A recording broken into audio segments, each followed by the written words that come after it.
تا که بودیم نبودیم کسی، کشت ما را غم بی هم نفسی.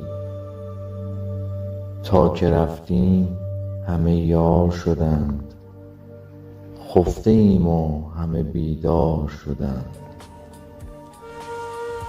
قدر آینه بدانیم چو هست، نه در آن وقت که افتاد و شکست. در حیرتم از مرام این مردم پست، این طایفه زنده کش مرده پرست. تا هست به ذلت بکشندش به جفا، تا رفت ببرندش سر.